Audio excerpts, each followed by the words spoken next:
Herkese selam. YouTube kanalıma hoş geldiniz. Bugün sizlerle birlikte müthiş lezzetli, tam kıvamında çok güzel keteler hazırlayacağız. İsterseniz dondurun, isterseniz anında tüketin ama bol bol hazırlayın. Çünkü bu keteler müthiş lezzetli. Çok seveceksiniz. Eminim bundan sonra hatta farklı tariflere bile bakmayacaksınız. Mutlaka denemenizi tavsiye ederek hemen tarife başladım bile. Öncelikle 2 su bardağı yani ortalama 400 ml kadar ılık süt aldım. İçerisine 1 yemek kaşığı kadar toz şeker ve 1 silme yemek kaşığı kadar instant maya ilavesi yaparak güzelce karıştırdım. 3-5 dakika bu şekilde mayanın aktifleşmesini bekleyelim. Bu arada bu aşamada şeker ilave etmemizin sebebi mayanın aktifleşmesini hızlandırmasıdır.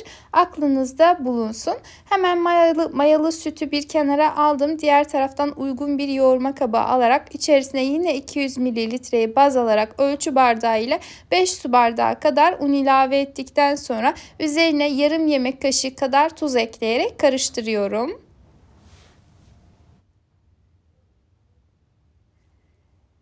Un ve tuzu güzelce karıştırıp orta kısmına bir çukur açtıktan sonra üzerine 1 yemek kaşığı kadar elma veya üzüm sirkesi, yarım su bardağı yine 200 mililitreyi baz alarak yarım su bardağı kadar sıvı yağ ve hazırladığımız mayalı karışımı azar azar ekleyerek hamuru karıştırılmayacak kıvama gelinceye kadar güzelce karıştıralım.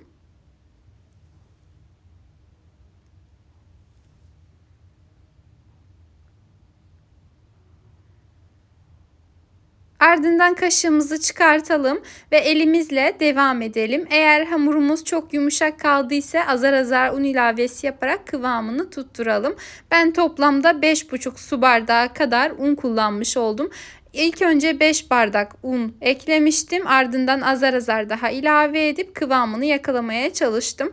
Toplamda dediğim gibi 5 su bardağı artı yarım su bardağı yani 5,5 su bardağı kadar un kullanarak bu kıvamı yakaladım. Çok hafif ele yapışan yani çok sert olmayan güzel kıvamlı bir hamur elde ettim. Hamuru toparladıktan sonra üzerini örtüp 1 saat kadar mayalanmaya bırakıyorum. Hava sıcaksa 45 dakika kadar da yeterli olacaktır. Hemen peşinden içliğimizi hazırlamakla işime devam ediyorum. Toplamda 4 su bardağı yine 200 mililitrelik bardak ile 4 bardak unu uygun bir tavaya aldım ve sürekli karıştırarak kısık ateşte unun kokusu çıkıp rengi hafiften kahverengileşmeye başlayıncaya kadar kavurdum ve hemen üzerine azar azar sıvı yağ ilavesi yaparak karıştırıyorum.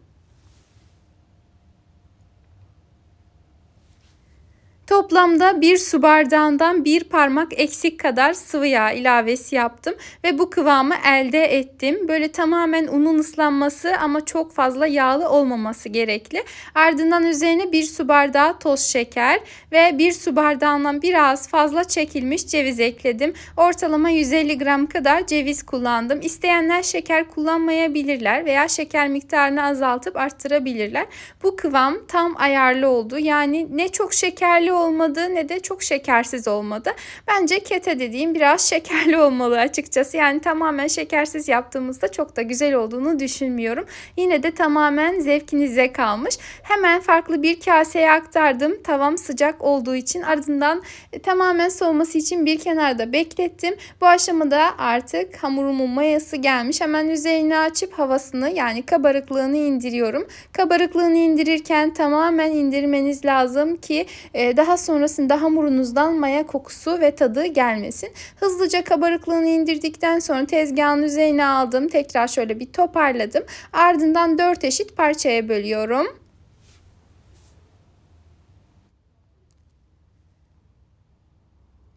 Hamurları keserken genellikle göz kararı eşit ölçülerde kesmiş olsam bile ardından elimle tekrardan birazcık boyutlarını eşitliyorum ve daha sonra beze haline getiriyorum. Sizler de bu şekilde yaparsanız daha da kolay olur.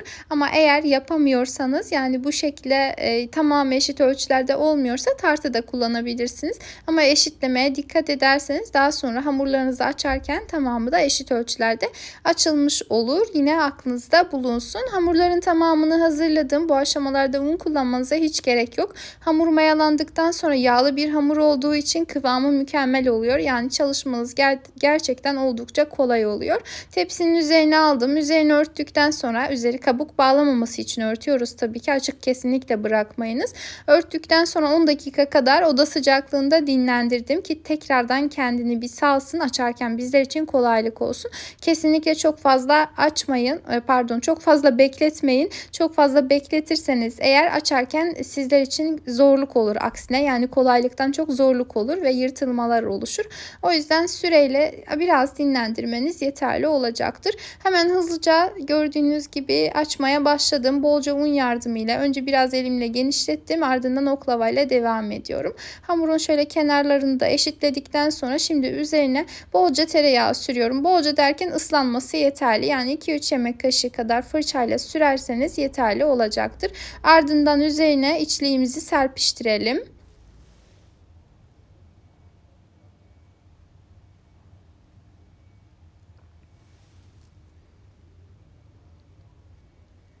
İçliği çok kullanmaktan gözünüz korkmasın. Ne kadar çok olursa o kadar iyi olur. Çok derken böyle aşırı hepsini üstüne dökün demiyorum tabii ki. Sadece üzerini kaplasın, bir katman oluştursun yeterli. Kenarları da eşit olsun. Özellikle yaparken çok dikkat ederim. Her zaman baklava hazırlarken de dikkatli olurum ki kenarları eşit olsun. Yani kenarları ortasına çok koyup kenarlarına az koymamaya çalışırım. Sizler de öyle dikkat ederseniz daha güzel olur. İkinci hamuru da açtım. Üzerine yerleştirdim. Yağladıktan sonra elimle çekiştirip bu şekilde boyutlarını eşitledim. Tekrardan üzerine içlik yerleştirerek elimle her tarafını eşitliyorum. Her hamurda mutlaka üzerini önce yağladım birazcık, daha sonra da içlik yerleştirdim.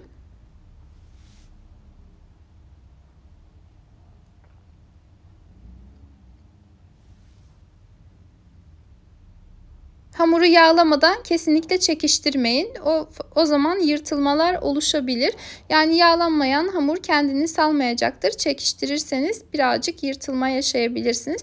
O yüzden öncelikle hamuru yağlayın, ardından boyutlarını eşitleyin. Öyle daha da kolay olur. Son olarak geriye kalan yağın tamamını da üzerlerine bu şekilde sürdüm.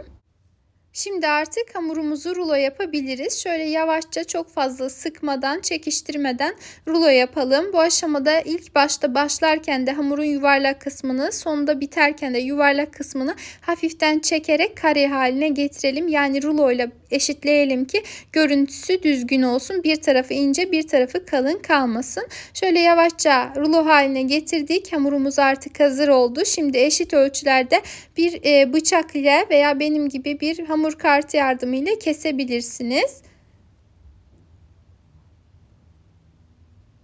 Boyutuna göre, yani yapmak istediğiniz ketenin boyutuna göre eşitleyin. Yani mesela tek kişilik yapmak isterseniz 2 parmak yeterli olacaktır. Ben bir keteyi 2 kişilik gibi düşündüğüm için birazcık büyük büyük kestim.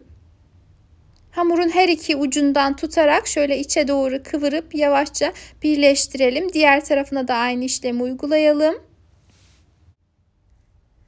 Bu arada videomu hangi ülkeden veya şehirden izlediğinizi yorum kısmına yazarsanız çok sevinirim. Farklı farklı ülkelerden, şehirlerden izleyicilerimin olması beni gerçekten çok mutlu ediyor. Şimdiden değerli yorum ve beğenileriniz için hepinize ayrı ayrılıkta teşekkür ediyorum. Destekleriniz, yorumlarınız, beğenileriniz, paylaşımlarınız benim için çok çok önemli. Destekleriniz sayesinde burada varım. Şimdiden hepinize teşekkür ederim. Takipte kalmayı da ihmal etmeyiniz. Tamamını hazırladık. Sonra yağlı fırın kağıdı serilmiş fırın tepsimize alalım. Bu aşamada kesinlikle oklava veya merdane kullanmanızı tavsiye etmem. Sadece elinizle hamurları bir tık büyütmüş olmanız yeterli olacaktır. Ardından hemen üzerlerini bir bez ile örttüm ve yarım saat kadar oda sıcaklığında dinlendirdim. 20 dakikada yeterli olur ama çok fazla dinlendirmeyelim ki hamur kabarıp şöyle poğaçamsı bir kıvam almasın. Sadece dinlensin, yeterli olacaktır. Hemen üzerlerine yumurta sarısı ve süt karışımını sürüyorum. Bir tane yumurta sarısı, bir dolu yemek kaşığı kadar süt yeterlidir.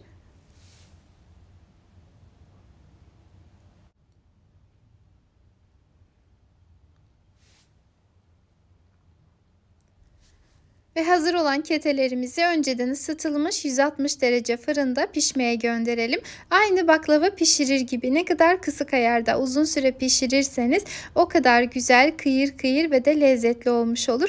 Fırından çıkardıktan sonra öncelikle ilk sıcaklığının geçmesini bekleyip ardından dilediğiniz gibi servis edebilirsiniz. Yine de siz olun, çok kaynar haliyle tüketmeyin ve de kaynar haliyle bıçakla kesmemeye özen gösterin. Özellikle bu gibi yiyecekler kaynar haliyle bıçak ile kesilmez. Annelerimizden, babalarımızdan o şekilde gördük. Sizler de öyle yaparsanız daha güzel olur. O yüzden ben de kesmedim. Hemen kaynar haliyle içerisinde elimle sizlere göstermeye çalıştım. Müthiş lezzetli, çok çok güzel. Bunu yaptıktan, yedikten sonra eminim hani belki de diyebilirsiniz ki ilk defa gerçekten bir kete yedim. Yani birçok tariflerde görüyorum. Evet, ben de daha önce denedim ama onlara kete diyemiyorum. Çünkü gerçekten kete olmuyor. Kete dediğiniz şöyle yerken ağzınızda erimesi, aynı zamanda da kat kat olması lazım. İşte tam da bu tarif bence o aradığınız tarif. Mutlaka deneyin. Denedikten sonra da deneyecek olan herkese fikir olmak amaçlı lütfen deneyimlerinizi yorum kısmında bizlerle paylaşmayı ihmal etmeyiniz. Ve de bir sonraki tariflerimden haberdar olmak isterseniz kanalıma ücretsiz bir şekilde abone olarak bildirim zilini tüm olacak şekilde açmış olmanız yeterlidir. Yepyeni videolu tariflerimde tekrardan sizlerle görüşmek ümidiyle, yeni videolarım gelinceye kadar kanalımdaki diğer videolarıma da göz atmayı unutmayın. Kendinize çok iyi bakın. Allah'a emanet olun.